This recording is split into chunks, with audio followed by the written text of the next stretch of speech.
Halo semuanya, kembali lagi di channel YouTube aku, Nisa Hoirina. Dan di sini kalian akan mendapatkan sharing-sharing tentang bisnis, fashion, dan juga tentang kehidupan jatuh bangun di dunia bisnis. Untuk itu, di video kali ini aku akan membahas dan akan bercerita pengalaman aku dalam membangun butik. Dan kali ini bukan pengalaman manis, namun pengalaman kegagalan aku. Nah, mungkin teman-teman di sini sudah pernah mendengar cerita banyak sekali bertebaran di sana kisah-kisah inspiratif kesuksesan dari zero to hero. Tapi tentu saja dalam proses menjadi itu banyak sekali halangan, rintangan, kegagalan yang pastinya dilewati oleh orang tersebut. Nah, untuk itu karena nggak banyak yang membahas tentang kegagalan, maka di sini aku akan coba ceritain beberapa pengalaman aku dalam membangun butik. Pengalaman kegagalan aku yang pertama adalah stuck 2 tahun. Jadi yang tahu butik itu mungkin taunya butik itu tahun 2018. Karena memang benar butik itu baru merangkak naik itu di tahun 2018. Padahal butik itu sudah aku mulai dari tahun 2015 akhir, yaitu tepatnya bulan Desember, dan sampai 2016, 2017 itu tidak ada perkembangan. Baik perkembangan followers, perkembangan omset, ataupun perkembangan yang lainnya. Masih tetap hanya aku yang ada di situ. Aku yang ketemu customer, aku yang jahit sendiri, motong sendiri, aku yang lembur sendiri, aku pun yang melayani customer sendiri. Jadi selama 2 tahun aku berpikir, bisa nggak ya butik ini jadi besar? Kalau bisa gimana caranya ya? Waktu itu aku belum menemukan formula yang tepat bagi butik. Karena ketika itu tahun 2016 dan tahun 2017 aku belum punya motivasi yang jelas. Jadi ketika udah punya uang tabungan yang lumayan, aku kayak udah nggak semangat lagi buat promosi. Aku kayak masih ada uang tabungan ya udah gitu. Jadi nggak yang promosi secara konsisten, nggak yang rutin membuat desain-desain baru, ataupun mungkin kalau udah punya uang tabungan kayak ya udah aku break dulu jualannya, aku nggak ngapa-ngapain selama beberapa minggu, baru kalau uangnya udah mau habis baru buka jasa jahit lagi. Nah, itu adalah salah satu kesalahan aku, yaitu tidak konsisten. Selama 2 tahun walaupun belum ada perkembangan di butik, tapi aku pun berpikir kok ada orang bisa punya Instagram yang followernya itu sampai banyak banget ya. Waktu itu butik followernya masih di bawah 1000. Aku mikir gimana caranya dapat follower banyak, dapat customer banyak, itu gimana caranya? Ketika itu aku nggak tahu sama sekali caranya. Segala upaya aku coba, orang bikin produk yang bisa diduplikasi secara banyak. Ketika itu tahun 2016-17, gaun-gaun di butik itu masih sifatnya custom made.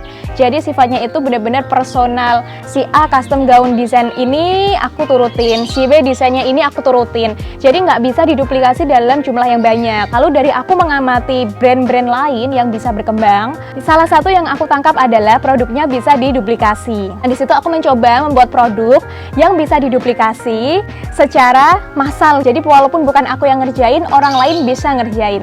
Waktu itu aku coba menggunakan kain batik, kemudian kain tenun, kemudian menggunakan motif bunga-bunga.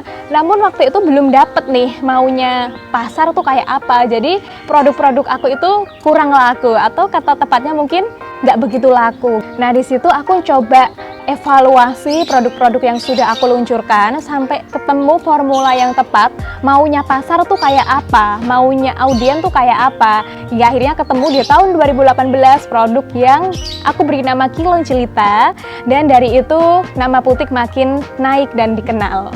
Kemudian kegagalan yang kedua yang pernah aku alami adalah boncos dalam endorse. Mungkin nggak cuma aku ya, banyak sekali all shop yang pernah aku lihat di TikTok. Sekarang kan banyak yang sharing-sharing mengenai pengalaman endorse. Banyak beberapa all shop yang boncos waktu endorse. Nah, apakah yang salah ini selebgramnya? Tentu tidak. Selebgram itu nggak salah sama sekali. Yang salah adalah kita ataupun saya yang kurang tepat menganalisa follower ataupun audien dari selebgram tersebut kurang cocok dengan produk butik. Nah, waktu itu ketika aku melihat selebgram di explore, wah cantik nih, wah followernya banyak nih, wah fotonya bagus nih, aku endorse. Tanpa memperhatikan siapa follower dari selebgram tersebut, kemudian gimana antusias dari follower selebgram tersebut. Apakah follower selebgram tersebut itu cenderung cowok atau cenderung cewek? Kalau cowok usianya berapa? Aku nggak melakukan analisa itu. Ada orang cantik, followernya banyak, ya udah aku endorse gitu. Jadi keluar beberapa juta yang aku buat endorse selebgram tersebut yang hasilnya kurang memuaskan. Nah dari situ aku berpikir, oh ternyata endorse tuh begini ya, nggak bisa asal endorse, nggak bisa asal orang cantik, followernya banyak, aku kasih baju bagus. Atau mungkin aku punya temen jualan produk, mungkin tas kulit gitu, dia cerita aku habis endorse selebgram A nih, bagus banget, top banget, balik modal banget, lalu aku ikutin, sedangkan produk aku beda dengan dia. Ternyata juga nggak bisa kayak gitu. Bisa aja ketika dia endorse tas kulit ataupun produk itu memang audiennya tertarik. Audiennya itu cenderung yang kantoran, mungkin yang lebih suka yang klasik-klasik. Tapi ketika selebgram itu mempromosikan butik, gaun yang feminin, yang pesta, yang dreamy, kemudian yang brokat-brokat, mereka kurang tertarik audien dari selebgram tersebut. Dulu waktu awal-awal, waktu boncos endorse juga, wah selebgramnya nggak bener nih, nggak niat nih, kayak gitu. Namanya manusia gitu kan. Setelah aku belajar dari itu, ternyata memang bukan salah dari selebgram tersebut, tapi memang salah dari saya selaku owner yang kurang tepat dalam menganalisa target market.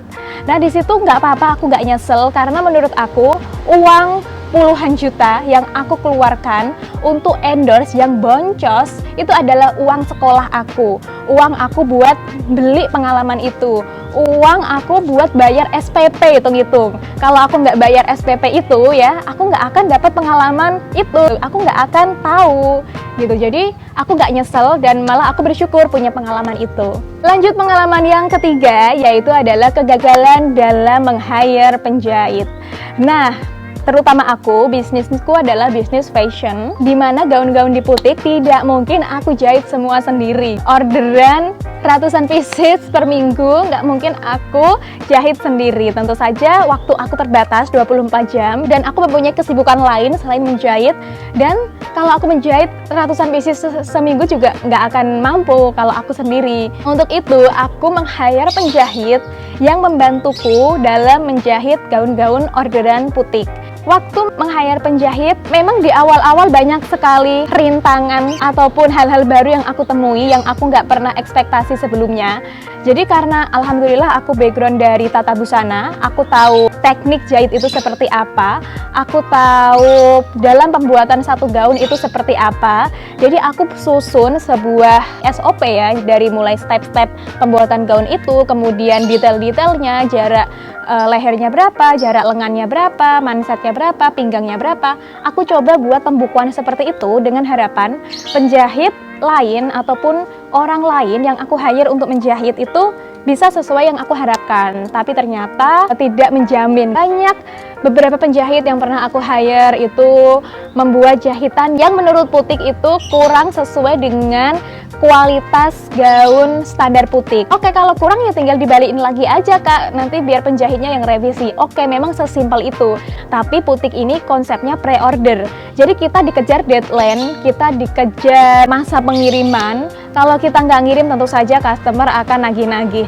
Kita telat ngirim, customer akan nanyain gaunnya. Kalau misal itu gaun ready stock, mungkin aku bisa balikin jahitannya, tolong direvisi, mungkin bisa. Tapi kalau PO, coba bayangin, yang menanggung itu semua adalah butik, yang dimarahin customer itu adalah butik, yang menjelaskan ke customer problematika gaunnya kenapa belum terkirim itu adalah butik. Dan kita nggak mungkin menjawab, sorry kak, bajunya kemarin jahitannya masih jelek, jadi kita ulang. Kita nggak mungkin ngasih jawaban yang kayak gitu. Jadi gimana caranya? Ya udah, kita siap apapun yang terjadi, konsekuensi dengan deadline. Ketika tanggal sekian belum dikirim, customer minta refund, kita balikin. Padahal gaunnya udah dibeliin kainnya, udah dijahit. Tentu saja yang menanggung itu adalah butik. Nah, di situ aku belajar meng-hire penjahit itu tidak mudah. Banyak sekali hal-hal yang harus kita lakukan untuk mentraining penjahit baru agar sesuai dengan standar kualitas butik. Dengan kejadian itu aku malah bersyukur juga. Aku anggap itu adalah biaya yang gak ada di bangku kuliah, yang sangat mahal, karena itu adalah pengalaman. Kalau aku nggak ngelewatin itu, mungkin kualitas gaun butik belum seperti sekarang ini. Jadi itu teman-teman, kegagalan yang pernah aku alami dalam membangun butik. Dan aku belum pernah ceritain ini dimanapun, dan ini aku pertama kali ceritain di YouTube aku. Semoga bermanfaat. Kamu yang lagi bangun usaha, semangat. Pasti ada jatuh bangun, itu biasa. Yang penting kuncinya adalah konsisten. Itu aja, terima kasih sudah menonton video ini sampai akhir. Sampai ketemu di video selanjutnya. Bye-bye.